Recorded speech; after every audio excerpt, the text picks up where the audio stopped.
Un autre humoriste, mais aussi homme de télévision et de radio, Philippe Bouvard, publie à 88 ans « Mes dernières pensées sont pour vous ». Un livre d'aphorismes et de petits textes impertinents qui pourrait servir de testament à l'auteur. Benoît Puichot l'a rencontré. On ne présente plus Philippe Bouvard, 88 ans, né à Coulommiers en 1929, ex-animateur des grosses têtes sur RTL et journaliste depuis 60 ans. Il a incarné un certain humour potache. C'est dur quand on sait qu'il y a des gens à l'heure qui vous attendent. Comment vous avez fait, vous, pour arriver 5h10, moi, je suis arrivé. Ah oui. Oui. Moi, j'ai pris 1h30 d'avance. Moi, j'ai pris un hôtel en face, rue Bayard. Il y a un très bel hôtel. J'ai couché là hier soir. Il a aussi écrit une soixantaine de bouquins. Son dernier vient de sortir, un recueil. Mes dernières pensées sont pour vous, un titre ironique pour un homme qui n'en manque pas. Oui, enfin, ce sont des propos de vieillard, mais bon, j'en suis un. Je pensais pas que je le deviendrais. Une des premières interviews que j'ai pu donner, c'était pour dire « Je suis persuadé que je mourrai jeune ». Bon, c'est raté. C'est raté et je m'en accommode. Il nous livre 1003 aphorismes, ces phrases qui résument en quelques mots une vérité banale. Exemple, on ne commande pas avec le même ton une choucroute et un régiment. Ou encore, tromper une femme aide à oublier qu'on s'est trompé de femme. Une inspiration en particulier ?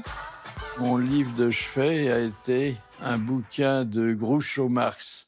Je faisais des compliments aux dames comme les faisait Groucho-Marx, dont la formule favorite quand il voulait séduire une belle était de lui dire « Madame, vos yeux brillent comme le fond de mon pantalon ». Philippe Bouvard a eu une vie romanesque. Allez, rien que pour vous, quelques infos que vous ne saviez peut-être pas. Saviez-vous, par exemple, qu'on avait essayé de l'assassiner et de l'enlever dans les années 70 ? Ah oui, c'était avec un pistolet à plomb, ouais. Et puis bon, il y avait Mesrine qui voulait m'enlever, mais bon, c'est des petites choses de la vie courante, là.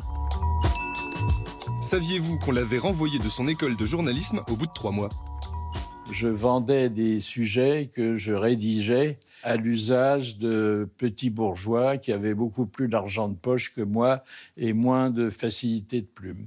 On m'a mis à la porte en me disant que j'étais pas fait pour ce métier, mais que je réussirais peut-être dans les professions commerciales. Saviez-vous qu'il avait bossé sur les marchés pour gagner sa vie ?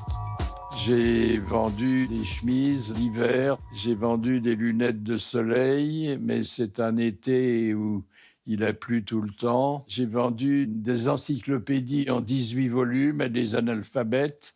Les petits boulots, quoi. J'ai su très tôt que je serais journaliste et les autres métiers que j'ai approchés fugitivement m'ont convaincu que je n'étais pas capable de faire autre chose. Et enfin, saviez-vous qu'il avait été accro au jeu ? Il a même été interdit de casino en France. En fait, on s'offre rien d'autre que des émotions.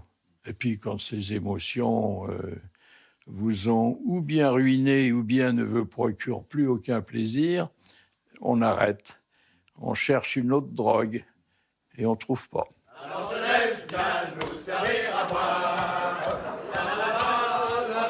Bouvard a flambé, mais il a aussi aidé les autres. Il a découvert entre autres Mimi Mati, Chevalier et Las Palais ou les tout jeunes inconnus dans son émission Le Petit Théâtre de Bouvard. C'est pas tout ça, faut penser au travail de demain, on va se coucher. Très vite, je me suis aperçu que de trouver des nouveaux talents, c'était beaucoup plus excitant que de faire la preuve du sien. Alors, est-ce que vous auriez un conseil à donner aux générations futures ?